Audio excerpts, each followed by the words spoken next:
it's weird. I feel like I already know you, kind of thing. So yeah, just homie vibes. You know what I'm saying? Yeah, for So sure. so just like a quick summary. Like, let's get into your background and what kind of inspired you to begin your journey, and then we'll get into Shit, like it's details lagging heavy. after. My name is Clay Barkoltz. I'm a 21-year-old. I just say designer from Detroit, Michigan. And I guess what started it in the beginning was my father was an artist, and that was kind of the main inspiration to get into some of those things. And then he sent me, well, not sent me, but uh, my sister went to a gifted and talented school. So it was kind of like if you've seen Victorious, it was kind of like the show Victorious. And Okay. it was like a very much watered down version of Victorious, but you had like your concentration. So um, it was like you had your core classes, which for me was 2D visual arts, and then the rest was like your math and your sciences. So your entire afternoon was dedicated to art.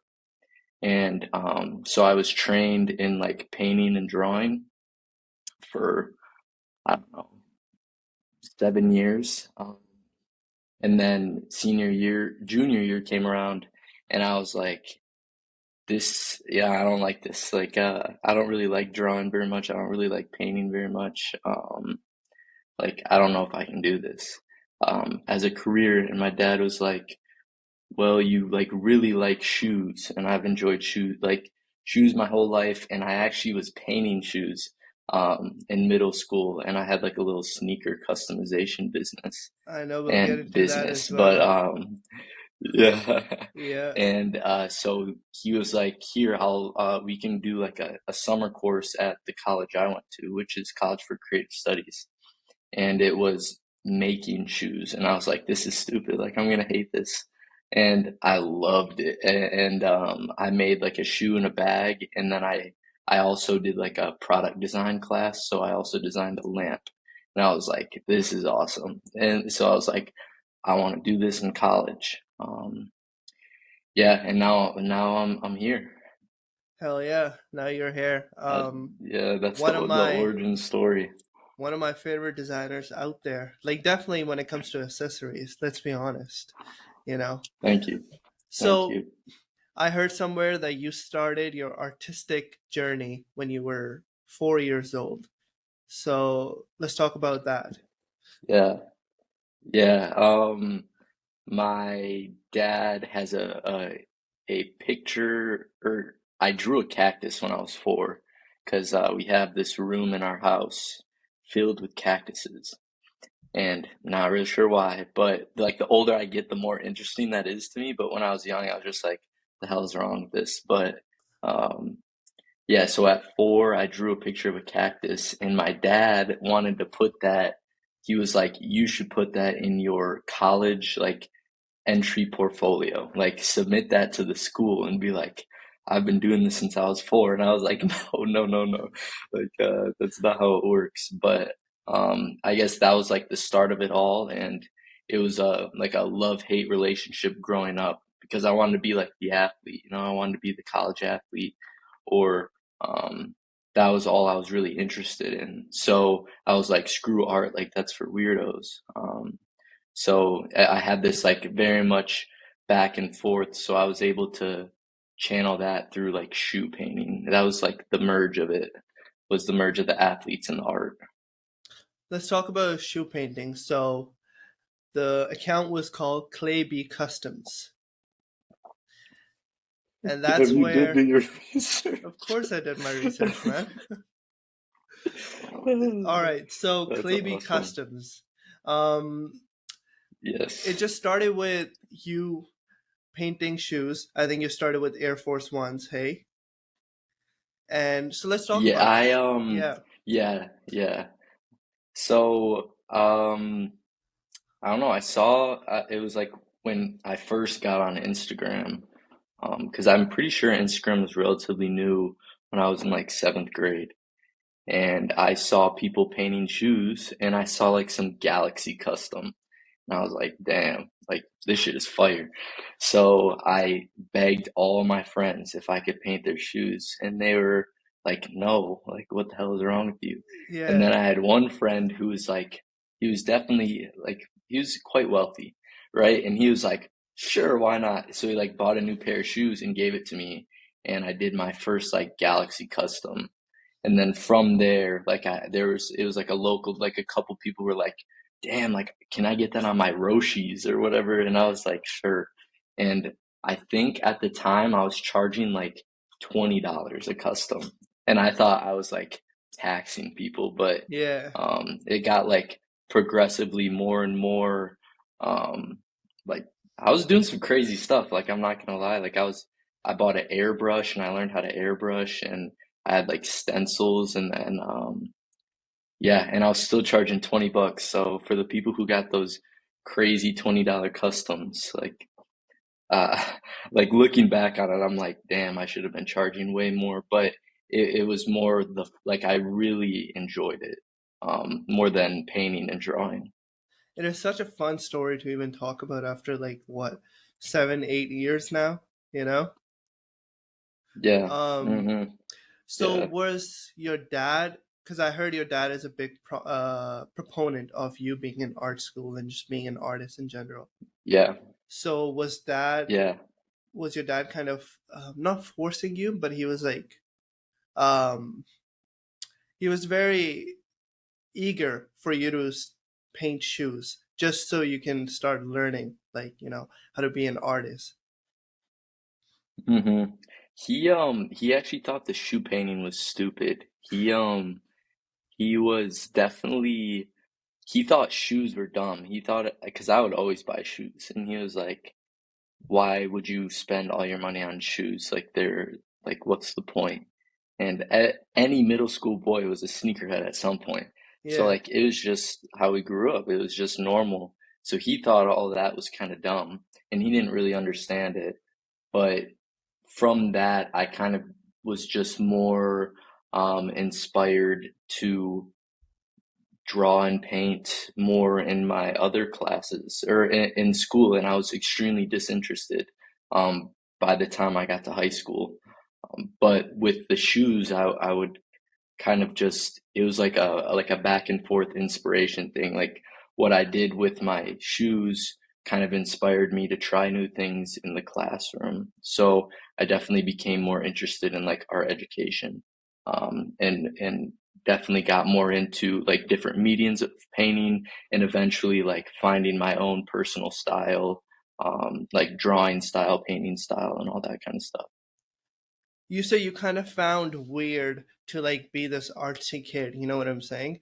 And I know you were varsity captain of your baseball and basketball team. So let's talk about the influence of sports in fashion or you as a Hmm. person.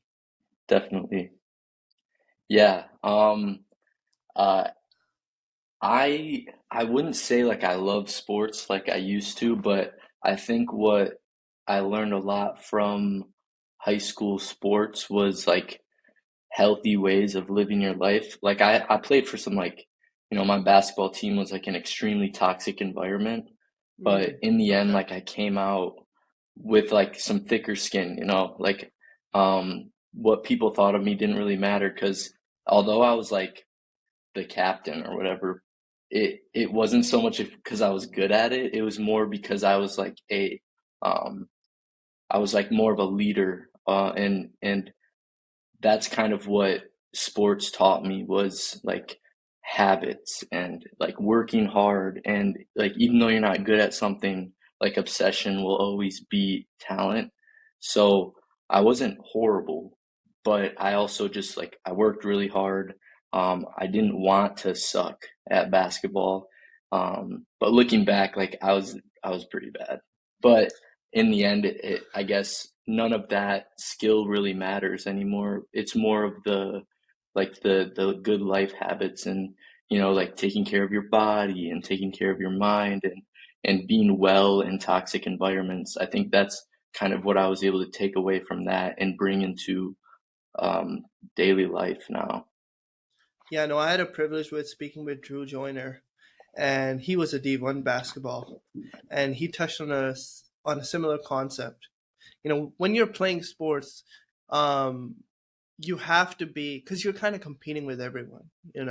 You have to be. Hmm. You're taught to be the best of the best, and it can get toxic. But then when you're doing other things, you have that same mentality. So I feel like it kind of helps you out. Would you agree? Yeah, absolutely. Yeah, definitely. Um, it's sports are funny, like organized sports are extremely funny. And I guess that like that toxicness motivated me to just like go and work out on my own.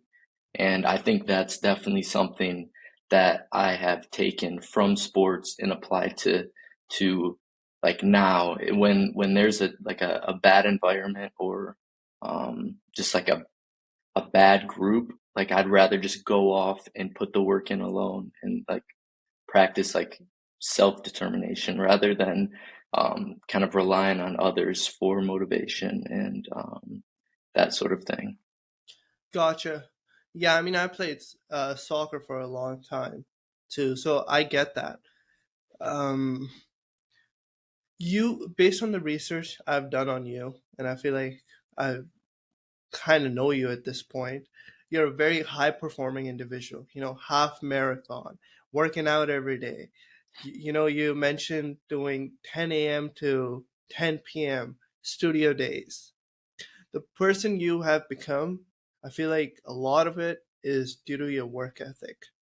How can a person like me, who I would consider myself lazy, so how do you improve work ethic? Like all that you've learned from sports, you've been able to apply it to your daily life now.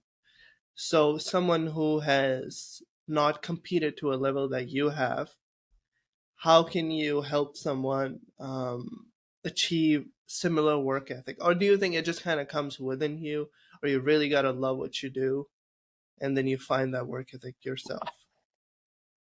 I personally think that I'm like a lazy person deep down. Like I really enjoy not doing anything. But I thank you. But I think I've figured out ways in life to kind of like stack habits. I read this book, Atomic Habits, and I feel like a Yeah, lot of same. people have probably talked about it, but they talk about habit stacking.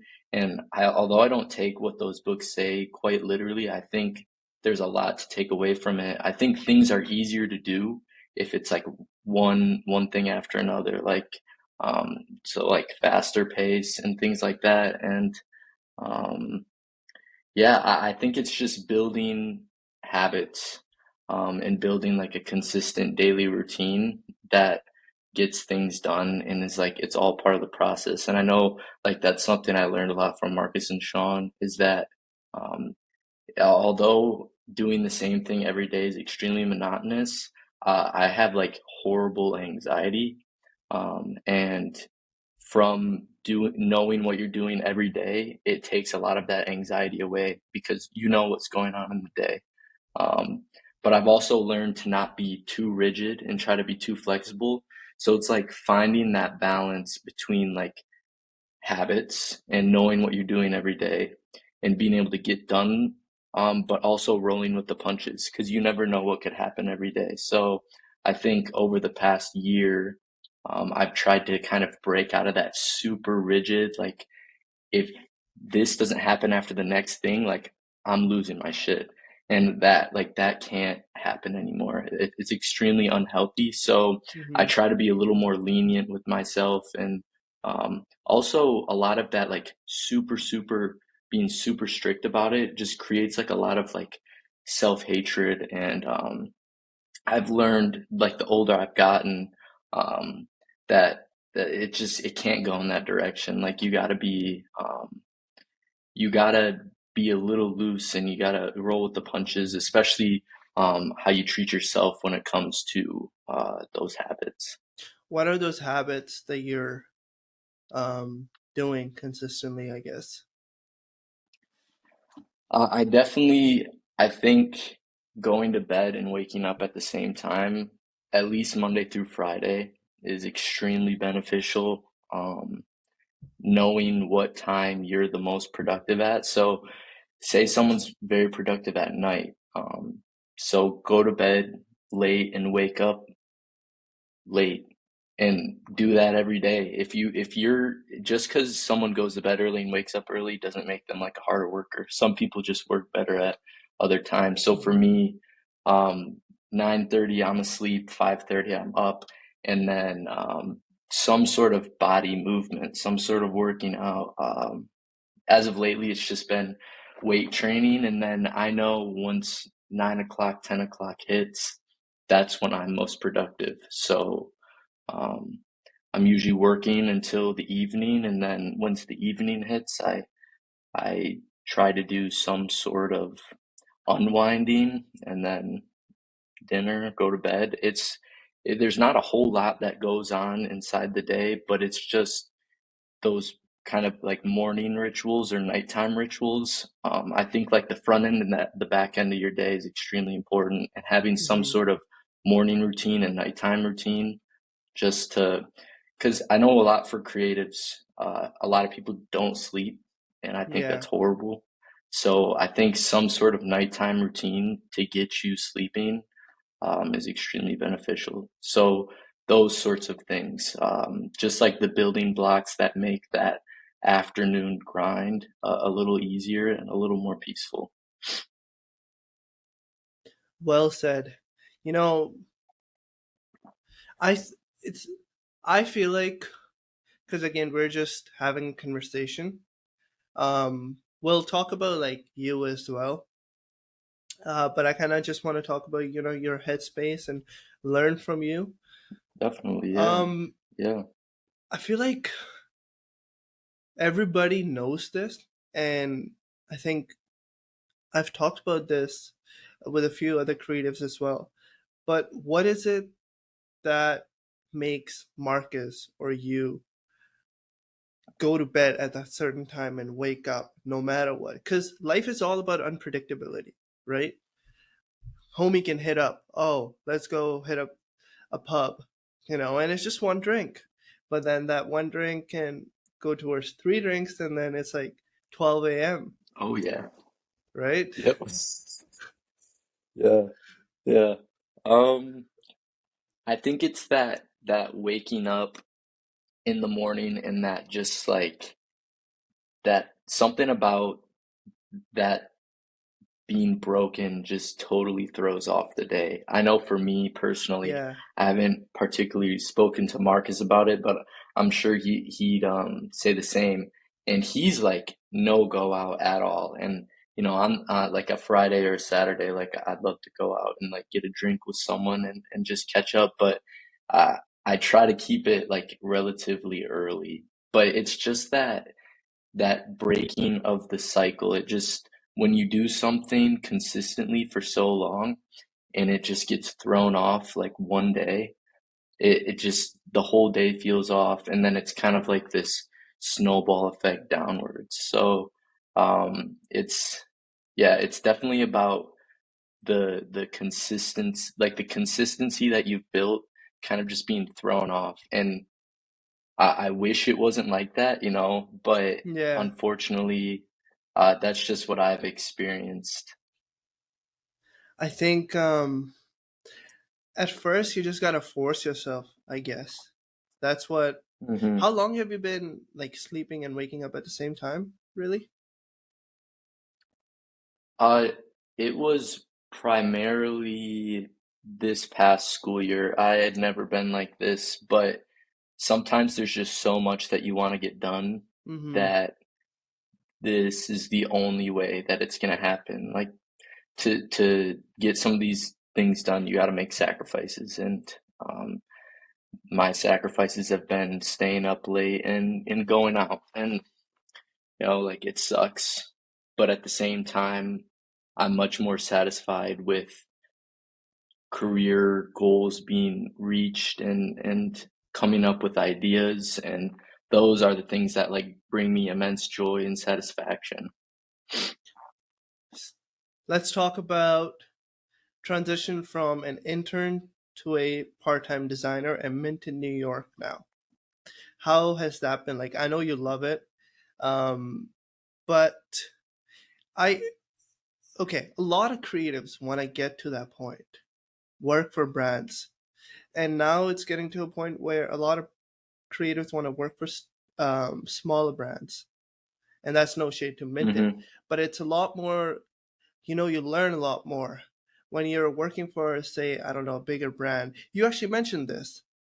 When you gave an example of Yeah, like working for Michael Kors or brands like those, you're just a fish in a huge pond. yeah. But when you're working in a smaller team, you're learning basically everything. How's that been Mm-hmm. like? Yeah, And yeah, I'll let you finish. yeah. I I don't know, something about commercial fashion and commercial jobs just give me like a extreme, just like bad feeling.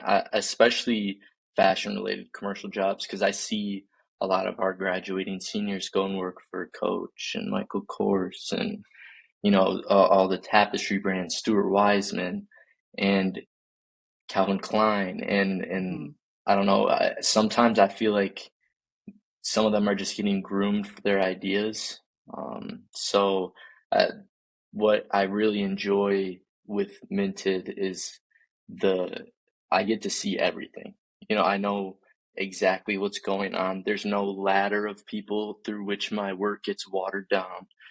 By the time it gets to the top of Michael Kors, it's probably a completely different thing than what I would have designed. And I hmm just, I don't know, I don't want to go through 4 years of rigorous school, pay a shit ton of money, for that to happen. So that's kind of led me astray from commercial work. And I guess I never realized that until I worked for Minted. And about once I finished my internship, I was like, damn, like I really like this because everyone at first thought I was gonna get screwed. And I don't know, I kind of just like looked at them funny. Not many people gave me any respect or kind of props for getting that because it was a smaller brand. And they were all like, oh, yeah, they're just going to steal your ideas. Well, what the hell is Coach doing then? Like, or what is Michael Kors doing? Aren't they just stealing ideas?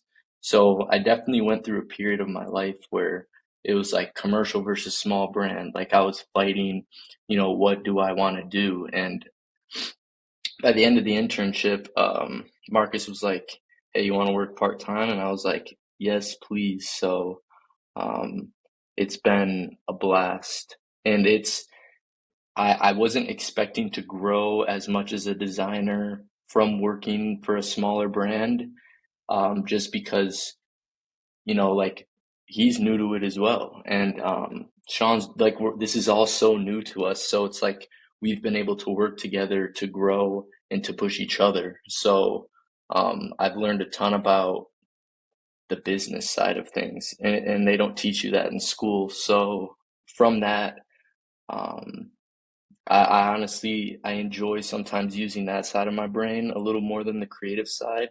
So it's nice to be able to go back and forth. Whereas working for a commercial brand, I think I would just only be like in creative mode and I would burn out horribly, I'm sure. So yeah, I do definitely want to continue working for Minted, and I'm extremely thankful for the opportunities that they've given me. Like we have a collab with Saucony, and um, Yeah, yeah, they yeah. brought me to Boston. Yeah, they brought me to Boston, and I got to sit at a table, little 20-year-old me, and we were just chopping it up with Saucony, and that was just like a crazy experience to me because I don't think I'd be able to get that anywhere else. So it's those sorts of experiences that are just like I wouldn't trade those for any corporate experience. So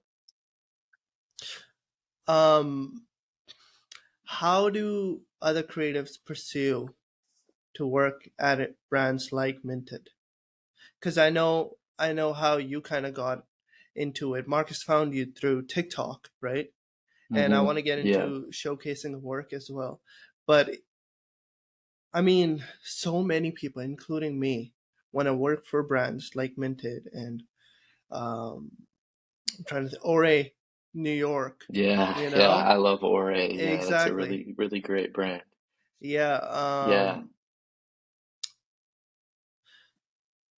It is a golden I question. I mean, let's be honest. Like, it's, if we could find out the yeah. answer, then everybody would be working at brands like Minted. You know?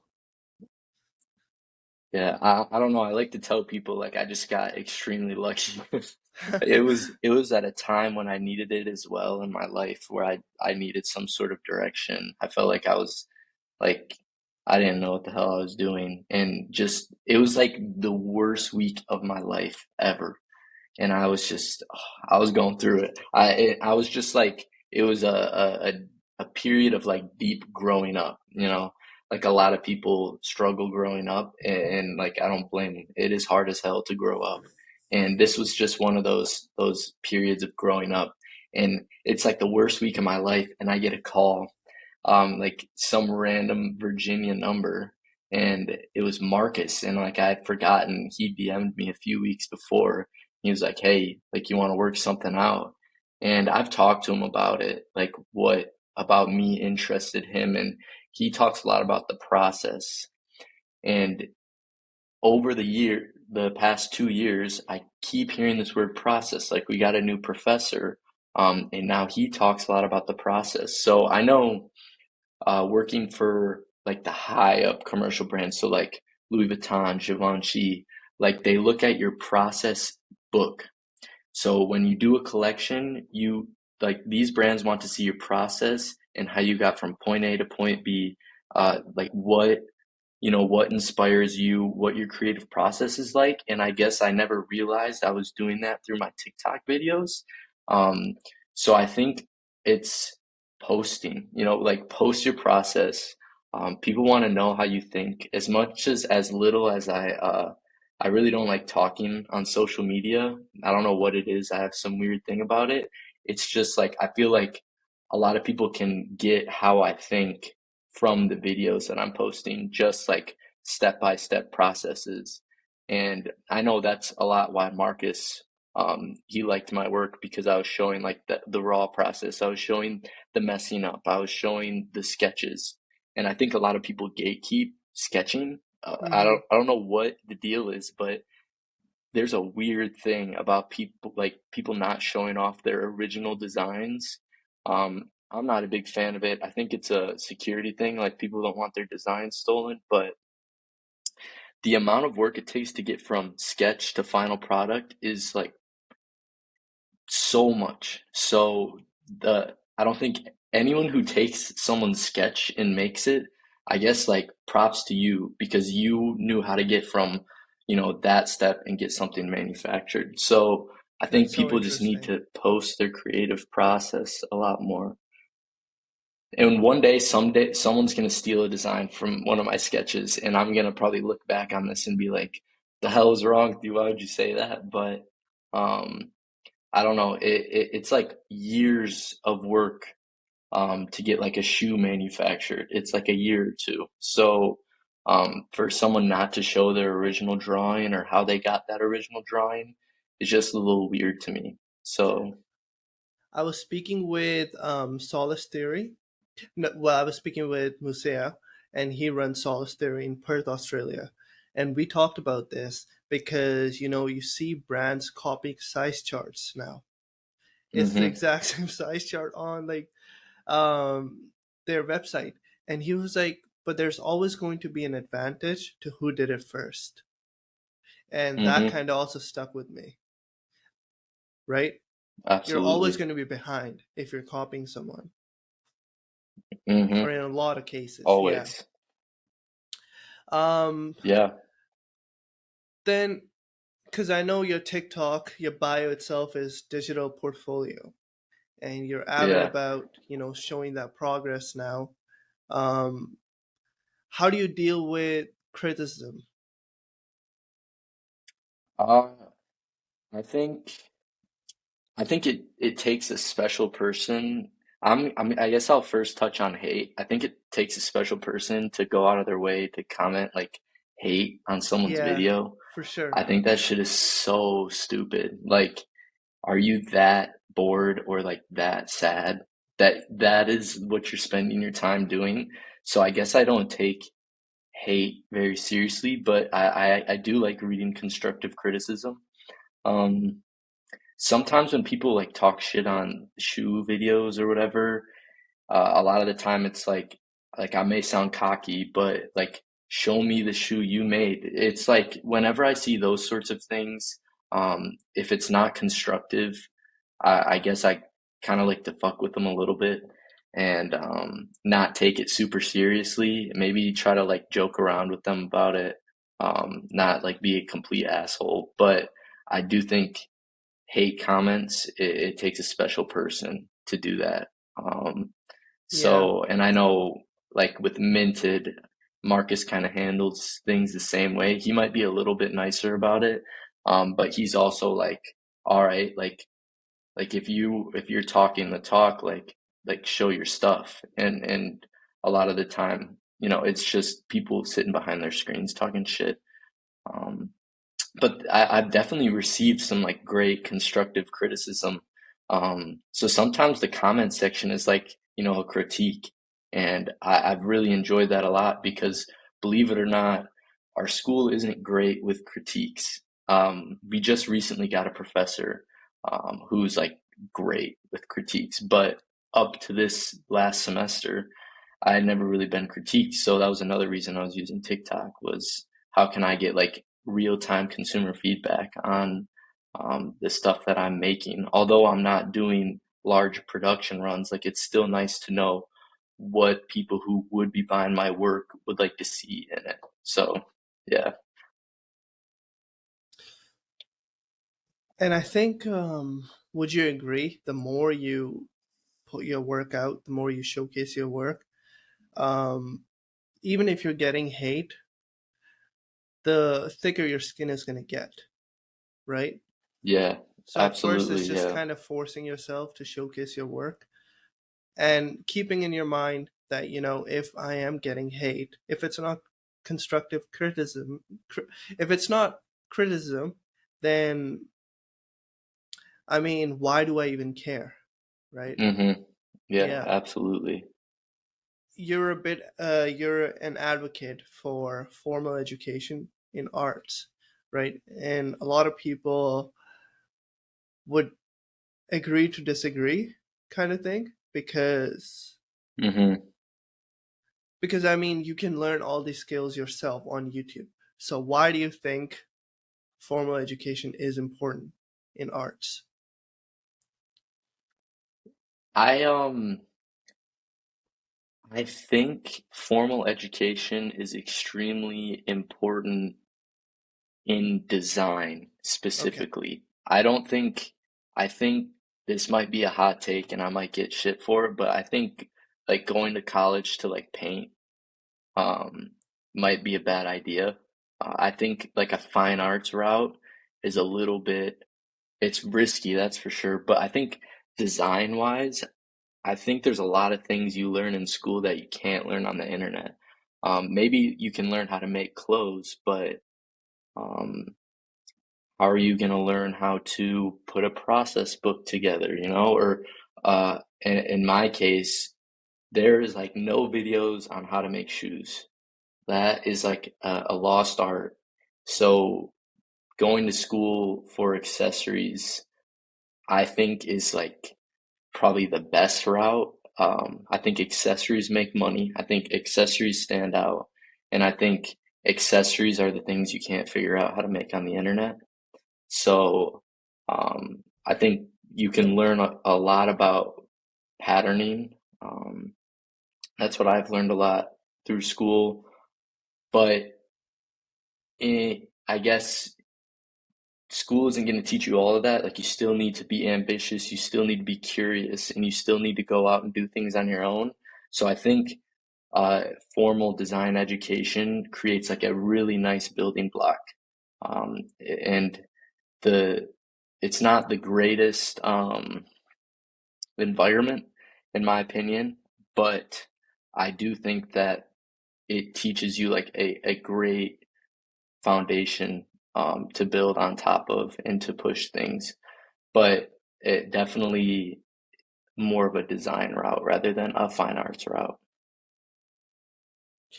See, it's interesting you say that because I I've been I've been learning about you, and I've been really struggling with making getting my idea come to life. And when I send it to manufacturers, it just doesn't seem right. I don't know what it is. And I'm thinking about, because I live in Montreal, I have schools that I can go to, getting a degree in fashion design. I think that'd be really Yeah, cool. yeah. I think what I've learned recently is when it comes to knowing how to make things, I think you're able to innovate a lot more when you know how things are made. And I also think that when you know how things are made and your manufacturer's like, we can't do that, you can send pictures of everything and be like, this is how you do it. So I think knowing how things are made and then going out to manufacture, you have much more control over the creative process because just making a tech pack and sending it to someone, like shit's gonna get fucked up. Yeah, So if you're able to make it already and they have a base to go off of, it's less likely to get watered down and you don't have to compromise as much. And um, so I think that's definitely something to be learned from formal education. I think you can pattern clothes definitely off the internet, but I guess I just don't have a whole lot of interest in making clothes. I'm much more interested in accessories, and I think you need to go to school to learn those sorts of things. I kind of. So I looked at your studio, and I see that you use medicine ball. Is it a medicine ball? Oh yeah, yeah. That's at my parents' house. Yeah, I would use Yeah, a medicine ball over summers. Yeah. yeah. Over summer to sit down. Let's talk hmm about that. It kind of intrigued me.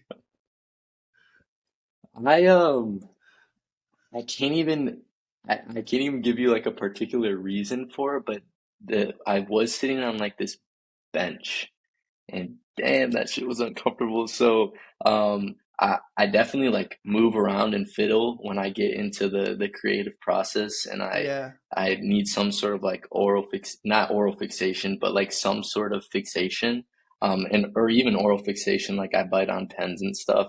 Uh huh. And I guess sometimes that just makes the process easier. So I think like sometimes bouncing up and down on Yeah. that ball was like enough to get me like into the process. So it's definitely when I'm really deep in it, it's like a very energetic experience. Like I like to move around.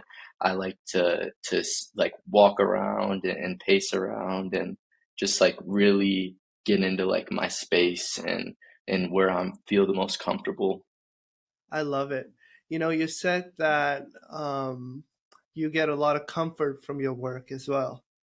When was the first time you Yes. found it super comforting about what you do or from your work? It was those green boots. I don't know if you saw those, the green I boots with the did. latches, but I feel like that was like I like started a new life. I feel like I was like reborn when I made those. It was one of the most satisfying experiences. And it was the first time like people like fucked with my work. And I was like, this is gonna be an extremely important experience in my life. And I was just so proud of myself. And until that point, there was just like this deep dissatisfaction with what I'd done with painting, with drawing. I never really loved anything I did until that. It was just so satisfying. And it was so ambitious for the knowledge that I had as well. Like I had a pair of I bought Walmart combat boots and I cut them up to figure out how boots were made because my boot making class wasn't for 2 years. And I was like, I have this idea, I have these bags, like I need to make these now. So I went to Walmart and bought like $5 boots and I cut them up to figure out how the pieces went together. And from there, I was able to make those boots. So looking back on it, I was crazy for even like wanting to do that, but it was an extremely satisfying process. I hope you're listening to yourself. to yourself, Clay. Like, you are extremely talented in your work ethic. You're Thank eager you. to learn more. I'm not just saying it. Like, Thank you. you should hear yourself. You are so fucking talented. It is crazy to me. Thank Sitting you. down here, speaking with you, learning from you about just different shit. Like, we've talked about fucking from medicine ball to like who knows what, habits. Um, yeah, no, I'm privileged to have this conversation with you. Thank you. I hope what I'm saying makes sense too, because I know a lot of these times when I like really get into to talk, like I'm extremely passionate about this stuff. Like I know Yeah. I start talking faster and I might be all over the place, but I hope like there's some information coming out of it. No, I feel that too. I mean, I was speaking with Jaden Toulouse last week. I Do you know saw who that, that yeah. is? Yeah. So, Yeah, he and made those one jeans, yeah. bro, those jeans are crazy. Like, Yeah, wow, that's something all over TikTok. I know, same, yeah. And we talked about. I told him, I was like, hey, like, am I the only one who fucking absolute hates what he does? He's like, no, like I do too. I'm like, but your shit is so fucking sick, and like thousands of people are buying it. He's like, yeah, but Yeah, still, I don't like that what is I do something I haven't sometimes. experienced. Yeah, I think there will always be like a level of dissatisfaction, but I think that's what kind of gives you that edge, you know? Like you can't completely be satisfied with everything that you do, but you know, in the end, you need to be happy with it in some shape or form, but anything can always be better. There's no reason to chase like crazy perfection. And I think that's what I've learned a lot through drawing, honestly, is that like fuck perfection. Like I used to draw like photorealistic, and when I have my most fun is when I'm creating imperfect things. So like my drawing style is so fucked. And some people are probably like it looks like kids work, but that doing that as like a side practice and like a more of a passion rather than a career kind of translates to my creative process when it comes to making clothes. Like I obviously want my shoes to look perfect, but to get to that point can be as messy as you want. I know what you're talking about. You know how you're supposed to color like outside of Hmm. line, and then you color like inside, if that makes sense. Like, I'll put like I'll make a clip of Hmm. this and post like a video, or put the video in like a b-roll, and then it'll make more sense, because right now, like, I feel like I fucking suck at explaining shit. No, Sometimes no, I'm just no. like, I why am I definitely even know doing what you mean. podcasts? Yeah. Yeah. No, no, you're doing great. No, you're doing awesome. I definitely know um what you mean yeah, no, go for it. with the like the coloring in the line and outside the line. Um, Yeah. in high school, I was trained to like color inside the lines.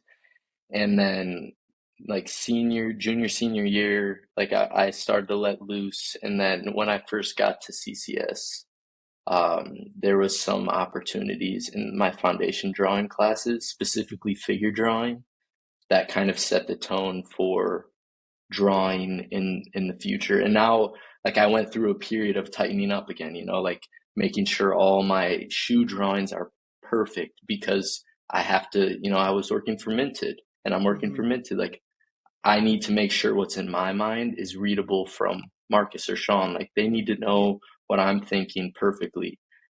But now I'm starting to kind of loosen up again, you know, and see how much of that um like how personal can I make those perfect drawings? So I guess that's like my new journey is how can I still have all the information that needs to be seen from someone else, but make it look like it's done by me. So definitely. So you say your work, you would describe it as simple minded, right? And the way you would kind of explain it is, less thinking and just letting ideas flow. What does that Definitely. mean? I actually just saw a Earl Sweatshirt talking about how he came up with one of his songs and he was writing in a notebook and his pen ran out of ink, so he wrote another verse on like with a different pen color, and after that he realized like that was like the chorus of the song, and the rest of it was I don't know the construction of songs, but it was like so accidental but so perfect, and it made like a good song. I think those are the sorts of ideas that are quote unquote simple minded. It's those ideas that just like pop in your head and you just have this like deep gut feeling and you're like, shit, like this is the one. And I definitely have become more aware of that feeling. It's unexplainable, but it's just like a very particular feeling and it's not forced. And that's another thing that Earl Sweatshirt was talking about is the forced ideas are the ones he doesn't fuck with. And as the one thing formal school has taught me is like ideation. Like you need to ideate. But sometimes I feel like that's forcing Mm-hmm. new ideas. So sometimes I just feel like that like gut feeling that you're like, damn, like this is the one.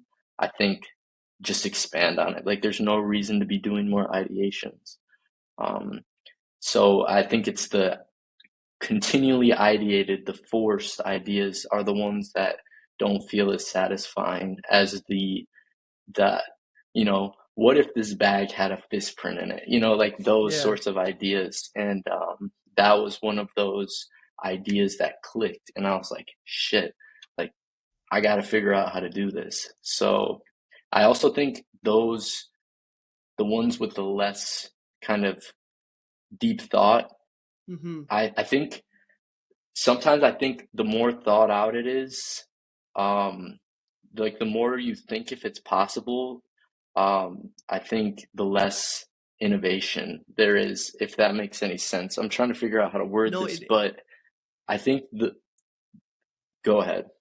No, what I was gonna say is, I mean, it just comes to the idea of letting the ideas flow and like waiting for it and then making it happen, and then it will automatically happen because of like the energy and all Hmm. that. So, you know what I'm saying? Does that help you kind of Yeah, explain? yeah, Yeah. perfect. Yeah. But the thing is, like, when you're running a business, right? You have deadlines to meet. You have intense deadlines to meet. Because if you don't meet those deadlines, then other people are not going to meet those deadlines, and so on and so Hmm. forth. How would you find balance between not ideating so much on a project and being able to meet those deadlines? Yeah. I definitely run into those deadlines of school. I hate them. Deadlines are the killers of creativity. Mm-hmm. But I think I don't know. It's when you are subconsciously you know that deadline's there. I feel like that's when the idea like really just pops up at the most random time. It's not when you sit down to ideate or when you sit down to come up with an idea. It's when you're in the car on the way home, or it's when you take like that breath of fresh air, but your brain like knows there's a deadline to be made. I don't know. It's one of those magical experiences, like what inspires you or that new idea that really makes you feel good. I think those are the mystical things that we need to enjoy. Whereas you can sit down and be creative as a habit. Um, so I think there are ideas that have to be forced, but I think definitely pay attention to those ideas that pop in your head at the most random times. Um, but I hate deadlines, man.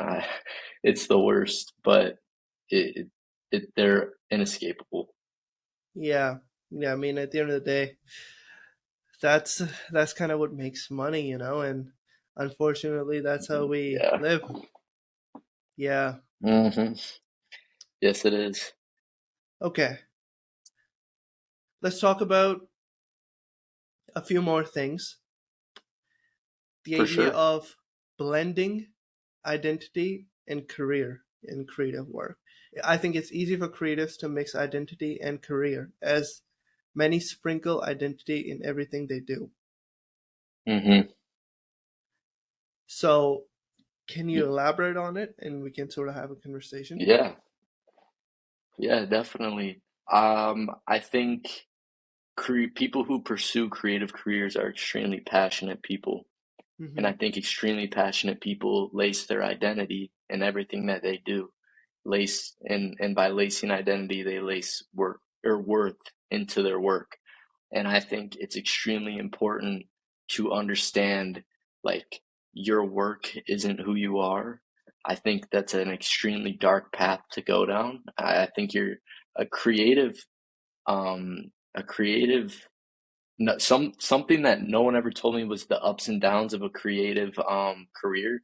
Like Yeah. it's not, like a flat line. Like you're on a crazy high, a crazy low, like it's up and Mm-hmm. down. So I think by not rooting your worth or your identity in your work as much. Like you obviously, have that look, to make Yeah. it look like it's done by you. You obviously have to put bits of you into it, but to understand that you're more than just that. Um, I think that's kind of how you ride the wave or stabilize it a little bit, because you can lace your worth into it and some great shit happens and you're on a crazy ego high and then shit, you have the down period and you're like extremely insecure about what you're doing and then you have to dig yourself out of the pit. So I think creating like a boundary between work and life is extremely important. Like you can still do that and be extremely passionate about your work. Like that's not making me care any less about my work. It's just making um, life a little bit easier. There's a lot of super big egos or super low egos in the design world. I think that's where a lot of the competitiveness comes from. And I think if you can kind of find that balance in between that, you can kind of stick in your own lane. You don't have to compare yourself to anyone else. And I think that's extremely important. So I think the root of all of that is not basing your worth and your identity on your work. How do you go about finding that balance? Would you say you have found that balance? Yes, I think this Beautiful. this past semester I found that balance. I think the main thing that I kind of saw from that is looking at the people. It sounds horrible, but I looked at the people I was going to school with and kind of their actions and their attitudes towards things, and I kind of drew that realization from that, but also just kind of looking at what gives me a high and what gives me a low. And I also read this book. I wonder if I have it in here. It's called The Creative Habit. I have it right here. Nice. It's it's by this. I believe she is like a dance composer, and she composes like dances. And although it's a completely different industry, she talks a lot about this idea of the amateur versus the professional. And one of the things she talks about is a professional is someone who does not let identity and work intertwine, and kind of clash with each other because that's kind of the snowball effect from it. So she's saying like the professional is able to separate work and life, and the amateur is the one whose work is life. Okay. And what are the actions that you're taking to find this balance then? Therapy. Okay. Definitely That's going cool. to therapy and talking about this sort of thing with my therapist. Our school offers therapy, and we've talked about this before because everyone who she works with is a creative, and Mm-hmm. she's seen things that are causing troubles. Um, I think staying in your own lane and being reflective on yourself, your work, and your actions is extremely important. I think you need to understand your motives and why you're doing things. So I definitely say being um, self-reflective is an action I've taken, because I can feel when my ego's high and when my ego's low. and to kind of dive deeper into why, I've learned is from not having a work-life balance. And you kind of get, I don't know if you've ever experienced it, but to just feel like your entire life is work. I Absolutely. think Yeah. reflecting on, yeah, I think reflecting on that feeling and why, um, is important. But I also think, the one of the big things I did to separate that was I moved off campus, as like little as it sounds, to wake up and leave to go do my schoolwork or to go work, leave Hmm. the house is like an extremely, you have certain spaces for certain things, and to be able to come home and my space is no longer at school doing school, has been a good step. So definitely dedicating certain spaces to certain activities. But if you're just, it sounds so, I feel like extremely like nitpicky and super specific. But I just think doing everything in your power to, be very, I guess what's the word for it? Intentive, and giving intent to actions in certain areas. If that makes any sense, I don't know. I may have just rambled on, but No, yeah, you definitely didn't ramble on. I feel like you're too hard on yourself as well, Clay. If anything, well, um, yeah, and I guess I haven't, done, a perfect job of forming this balance because I'm still, hard on myself for things like that. But, I think it'll probably be a lifelong journey. 100%, yeah. Yeah, because especially when you're creative and then you become an entrepreneur, your life is all about that entrepreneurship, right? Everything revolves around Yeah, that. yeah, That's a definitely. 24/7 job almost. Yeah. So, and there's another, I started working on getting shoes manufactured, and that was another step I had to take. How can I form some boundaries in my life where that isn't going to become a 24/7 thing? Hmm. Where can I do certain things at certain times to where it won't affect other work that I'm doing? Because right now I've got school, Minted, and then my business, Yeah. um, all sorts of on different levels. So I think going into each day with intent about what sort of brain I'm using, keeps everything separate and forms boundaries between everything. Currently, how is an average day looking like? Because you're fitting in working out, you're also fitting in, so you're fitting in lifting weights, then you're fitting in a run as well. Then you got your project, then you got Hmm. your job, school, life, sleep, Yeah, yeah. Right social life now, as well. it's nice.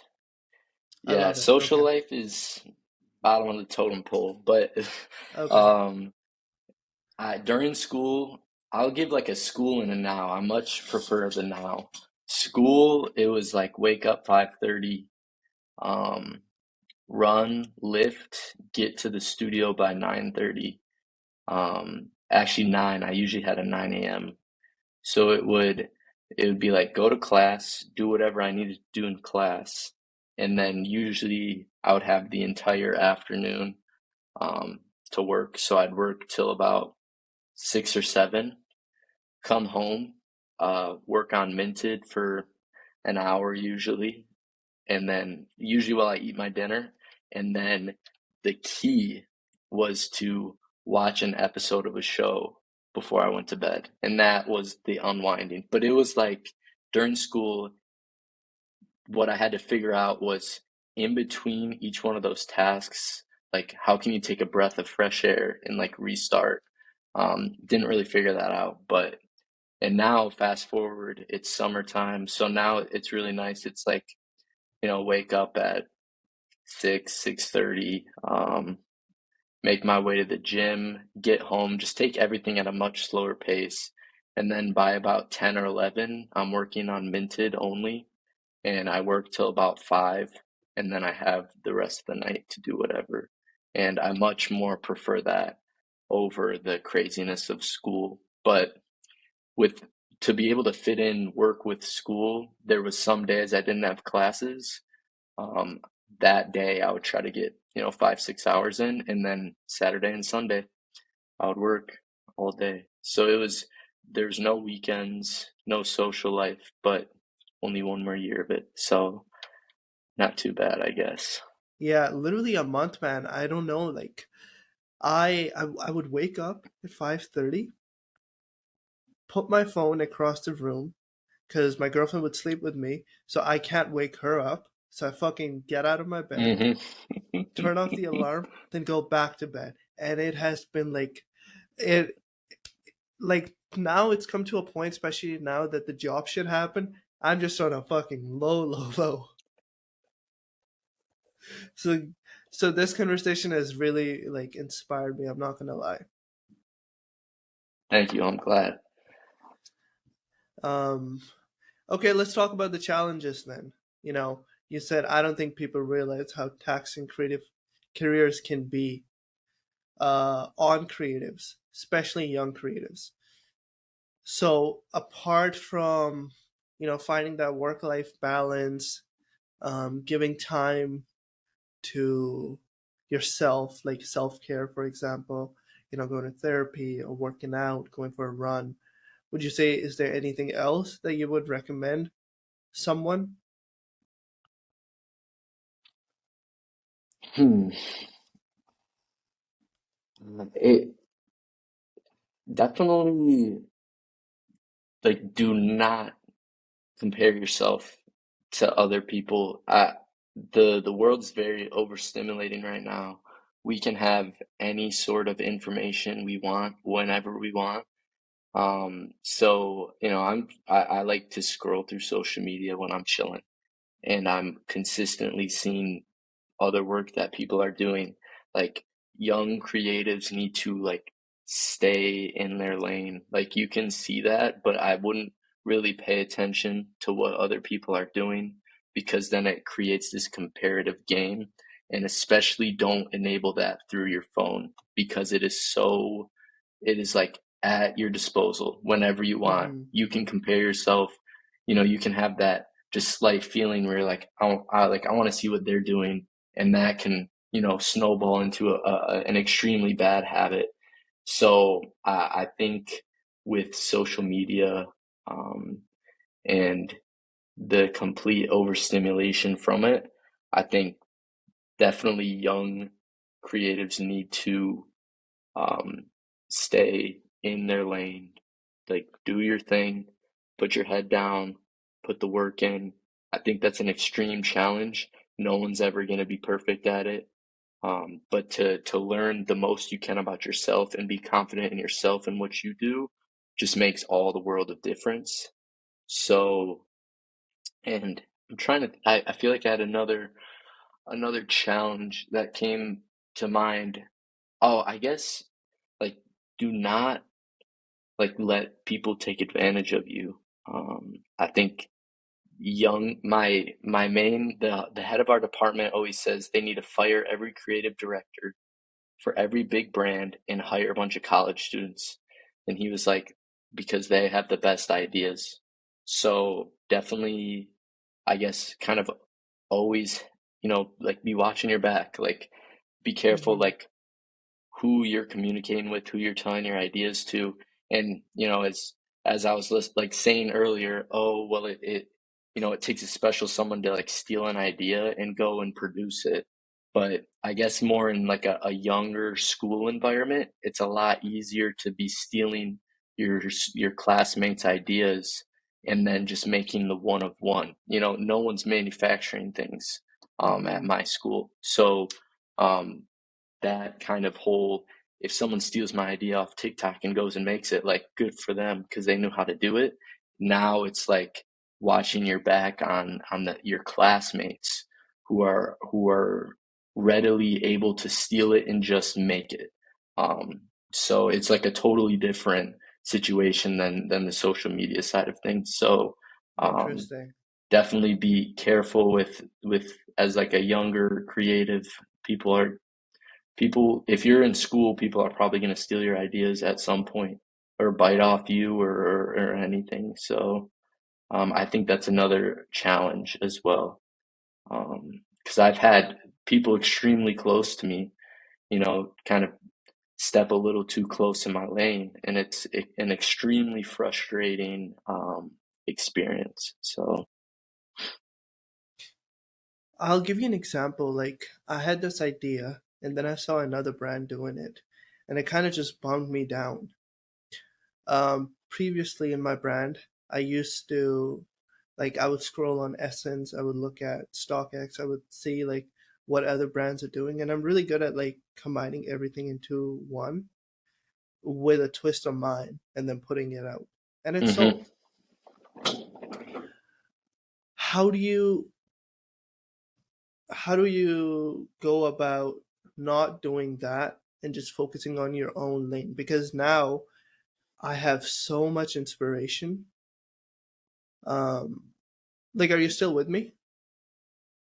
yeah, Yeah, so now I have so much yeah. inspiration and I'm trying to find my own lane, but I can because I'm consistently looking for outside inspiration from other brands and not within myself. So, what do you have to say about that? I hmm hope that question makes sense. Yeah, I think that there's some good in that in a in a more commercial, like I think in a business sense, I think looking at what others doing isn't a bad thing at all, as long as you're, putting in your 2 cents to elevate it or make Yeah. it match a certain identity. I think that's um but when it comes to like a, I guess in my example, a school standpoint, to kind of stay in your own lane, I don't want to say you gotta just kind of not tell anyone your ideas or not really look at what anyone else is doing, but I think it's definitely important to not look at anyone else's stuff. I think that's kind of what I've been learning lately is just like don't look at other people's work. Um, it's extremely hard because everyone wants to see what everyone else is doing, but Hmm. I know in a school setting, I guess I don't really care to look at what my classmates are working on. And we all, most of us get along fine. But um, I think in a school standpoint, it's uh, best to just not look at what anyone else is doing. But on the business side, I think it's good to look at what other companies are doing as long as you're elevating it because you want to make something that people are going to buy. So if you're looking at what other sorts of products people are buying, you can kind of get a grasp on what people want and how can you kind of change that. Virgil said like elevate things 3%. I think Yeah. that's a good way to look at things. Maybe elevate it more than 3%, but people like the things that people like the most are familiar but elevated just a little bit. It's the Hmm. familiarity that in a like a commercial and a consumer based way, they want something that is familiar and just like a tad bit new. That's why I like that Ore brand a lot because I think those derbies and those boots that he did are just Yeah. like so familiar but just turned up a little bit, and I think that's why they've done so well. How would Ooh, you go no about worries. basics such as just a t-shirt, right? Changing it a bit, making it imperfect. Because my brand's name is Nothing Makes Sense. It's been in the works for about a year and a half now. After, because I'm rebranding my old brand. Anyhow, so like, or making a hoodie with an upside down kangaroo pocket. Like one side is fucking like that, the other is like that. Does that make sense? Yeah. hmm But then I feel like it doesn't have, if I had some influence, I'd be able to put it out and sell it. Um, because I mean, I kind of have to sell, otherwise I won't be able to make next collection. I wish I was at a position where I could just make one at once, like, and then take pre-orders. But I guess I cannot do that. So, Hmm. would you go about just kind of making that basic imperfect, and then doing like, I don't know, marketing in terms of, I have a video idea where the person will be upside down and we'll be putting like cigarettes in the upside down pocket kind of thing. Hmm.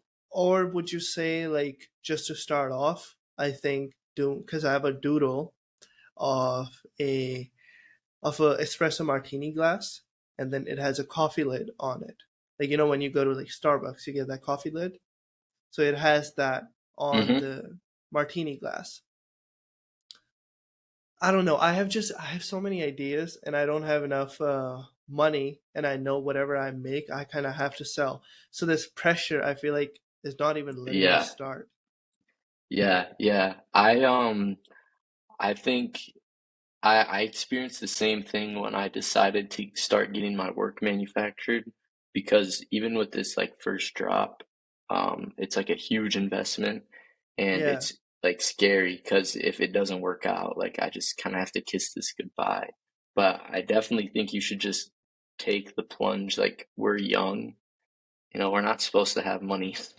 that's Young true. people are supposed to be pretty broke. So Yeah, I guess that's the kind of mantra I've gone with is like, what is there to lose? At least I know it's like the universe telling me it's not going to work. But I mean, I like the sound of what you're doing. Like, it sounds extremely interesting. Um, oh, nice. I like that graphic. so that's the graphic. This will be embroidered. Oh yeah, you should get those made. Those would go crazy. Like And all then, glass. That would be awesome. uh, what do you mean, all glass? You should get those martini glasses with the coffee tops like actually physically made. Those would be insane. Like as like a product. Get them Oh, made in as a all glass. product. Yeah. Yeah. I see what you're saying. And then this O needs to be fixed. It keeps fucking but yeah, and then embroidery will be like just one more espresso martini. I've spoken with what like so many creatives and that they're like, do it. And I'm like, no, I don't Yeah. know. Why not? Like, Because in if the it end, doesn't sell, the I'm universe fucked. sends you signs. Yeah, and then hey, that wasn't for Yeah, me. So I don't true. know. I feel like it's all just, there's always going to be a risk involved with everything. But That is true. that's how, yeah, that with my brand, I never really wanted to start a brand because I was like, who would even buy it? And it's hard to base like confidence off of like TikTok following because people, yeah, they might be commenting like, damn, that shit's fire. But when it actually comes to dropping like $300, are you going to do it or not? So, that's terrifying as hell. But at Yeah. this point, I'm just like, you know, if it works, it works. If it doesn't, it doesn't. I'm gonna, give it my best shot. And if it doesn't work, it wasn't meant for me. So I guess Something, maybe you could take that away into yours. yeah, I'll get a sample made. Um, I'll send you a Good picture and man. yeah, then we can. I mean, the sample is already in production, and that shirt also has an upside Oh, there down you chest go. pocket. Oh, nice. Yeah, see, I like those sort of little details. And that's one of those like small elevated changes. It's familiar, but it's just got that little quirk to it. Exactly, exactly. Um, yeah, I mean, honestly speaking, like even I'm gonna learn how to pattern. I think that's gonna help a lot because for me, fitting is everything. The Hmm. way a product fits. I have a question. How do you go about learning so many various software like Rhino, FlashCut, CAD, Illustrator, Photoshop, this and that? Like, if you were to put on your LinkedIn tools, it would be like you run out of characters. I do like take a lot of pride in having all those like little um softwares that I know, and I want to keep like learning more. I want to become like fucking Thanos, bro. I want to know how to do like everything. So I just think just going for it. I don't know. I've taken some classes. Like I took a Rhino class, Hmm. but that didn't really teach me a whole lot of practical Rhino use. Okay. So it was, again, it's like those, like any way you can build like a foundation or like a small understanding for softwares and then going out and doing random shit with it. Like, I learned how to do jewelry in Rhino like a year ago, and then I went ahead and did headphones in Rhino, and it was like a totally different process. Like there's surfacing, and then there's sub D, so there's like subcategories in these softwares as well. So it's just like a getting like a small understanding for softwares, and then just going for it. Yeah, But you gotta be a high Illustrator's the performing. one you need. You You need gotta know. Illustrator. Yeah, That yeah, 100%. you gotta learn Illustrator. Um, Rhino is just like that's it's so extra, bro. It is. Rhino I is just hate it something so like much, but it. Yeah. it's just something like a high performing individual who's just good at every fucking thing on the planet. Clay would be. No, bro. No, no. Thank you, but that What is I'm some so bad at Rhino what is something you're like not so good at? designing. Ah, designing clothes. Designing? I Are fucking you hate kidding me? clothes. No, no, clothes. I hate clothes, bro. Bro, designing I don't clothes know. is I so much just easier than yeah, fucking designing a for shoe. sure. I think definitely. I don't know. I wouldn't say I'm very good at designing clothes. I'm not great at 3D modeling. Um, there's definitely something that is like coming to oh, colorways, bro. Fuck, I hate doing colorways for things. Oh my God. And I'm just like, I'm not good with colors at all. I want to use like black, gray, and tan and white and cream, and that's about Literally it. Like I don't same. want to use I don't want to use any other colors. So I don't really know much about like color theory or anything, but But it's knowing definitely you, something to learn. exactly, knowing you the next time we talk, a week after, Clay knows every fucking color in the Pantone book and how it works and I'll like post a video with just like a million like color yeah. combinations on my wall or something. Be like, yeah, trying to get the hang of colors. I don't know.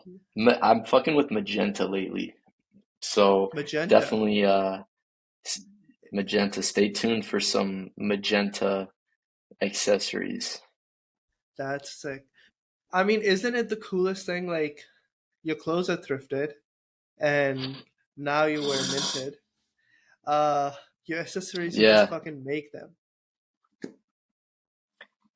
that's I guess that's my favorite part of Yeah. all of this is being able to wear my own shoes. Like these are my factory samples, and I wear them like every day.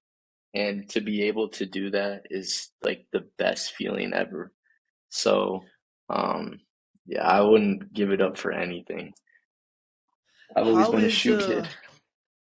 that? No, I know. How is the MOQ looking like when it comes to shoes? Because in clothing, you can get away with 30 or 50. 200. You gotta be kidding. Bro, that's brutal.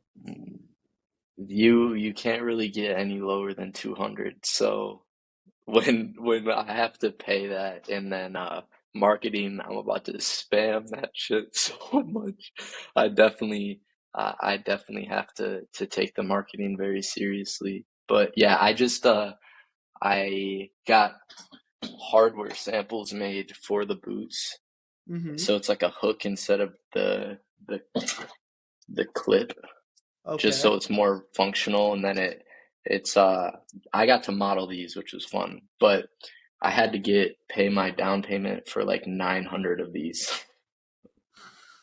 So that was pretty gnarly. Oh man. But hey man, like I feel like this conversation was more than just an interview, you know? And I'm so grateful. No, And thank I can you. For only, real. Thank you. yeah, I'm extremely grateful, man, for real. How talented you are, how I'm hardworking you are. It's just, Thank you. it's a fucking pleasure speaking with you. Thank you. Thank you for giving me like a platform to speak my mind on as well, because I don't know, I'm just not super comfortable with um saying how I think on like TikTok and stuff. I'd much rather have it in a more conversational, wholesome format. How did you have fun during this conversation? Absolutely, man. Sometimes I ask myself questions like this, and just as like a type of reflection on. So it's nice Yeah, to, try to make it as understandable as possible, because with those conversations with yourself, like of course you're gonna get what you're talking about because it's all in your head. So to be able to say it and hopefully you know inspire or help anyone, or even just tell my story, I'm extremely grateful. yeah, you're gonna see clips all over Instagram and Yeah. TikTok, hopefully.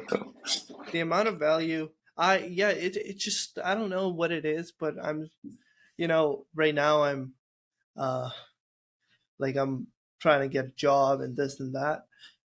But I forget like how lucky I am to speak with you, Jaden, my other friends, like big graphic designers who it's a fucking this is I would do this for the rest of my life for free.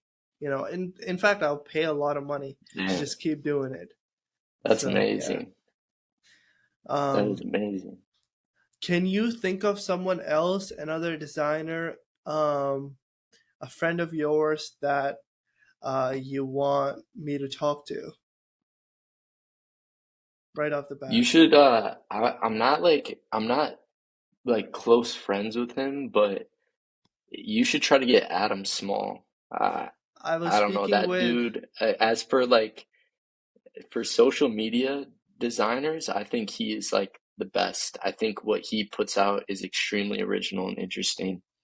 And 100%. I would love to understand him a little more, hear what Yeah, he has to I'm say. Jaden's friends with Adam. And Jaden said like like when I put his podcast out, he's gonna hit up Adam. But I was supposed to do it on Tuesday. I wasn't able to do it because life just happened. But yeah, hopefully his Absolutely, conversation yeah. should be coming out today. Yeah, I'd love to listen to that. I don't know him.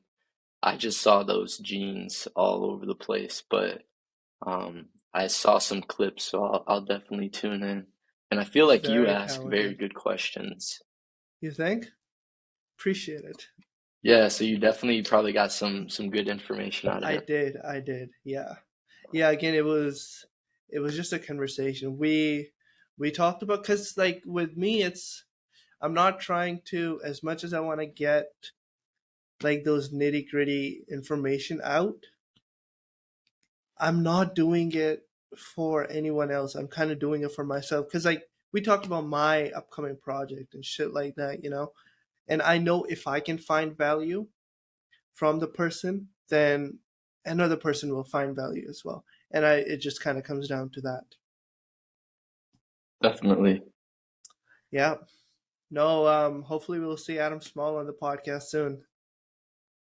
Dude, that'd be sick. I'm trying to think about who else would be down. In a Yeah, couple of years, I I definitely don't want to know. have Marcus on. Definitely. He's, you know, he's a businessman, but personally, I think he's a creative genius. And I wouldn't want to work for anyone else, honestly. I don't think I'll ever get treated as well as I do at Minted.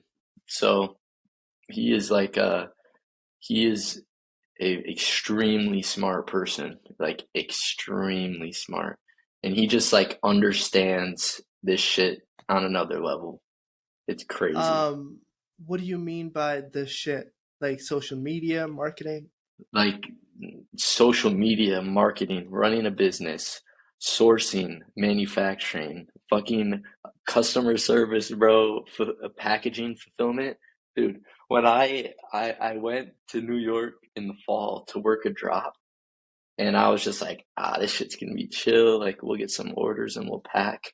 Bro, 2 days, 12-hour days, straight packing the entire time.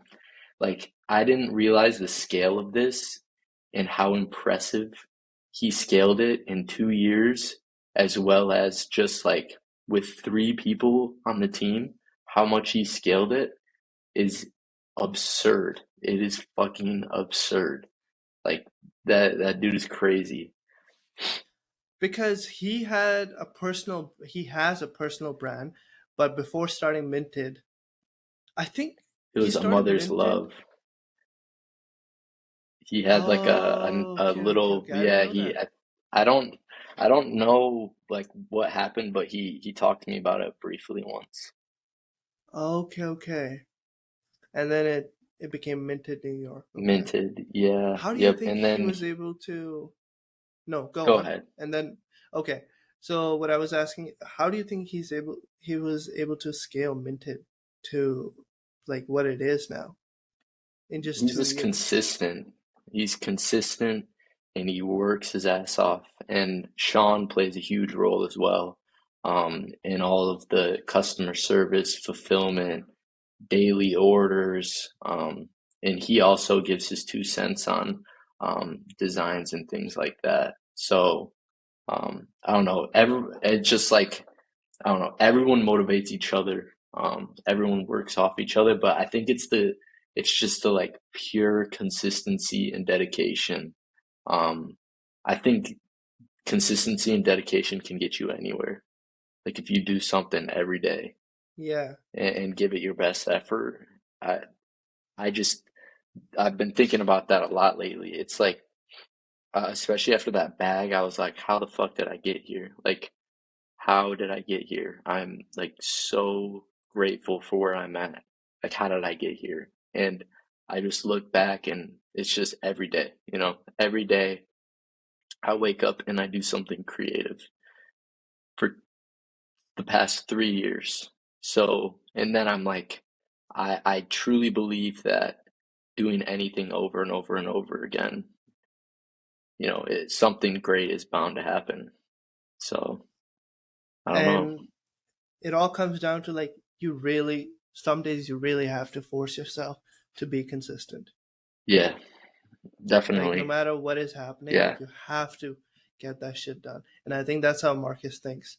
I feel like for hmm the way, for example, if he was in my position and he lost his job, he would still put out whatever has to get put out, and that's Absolutely. where Yeah.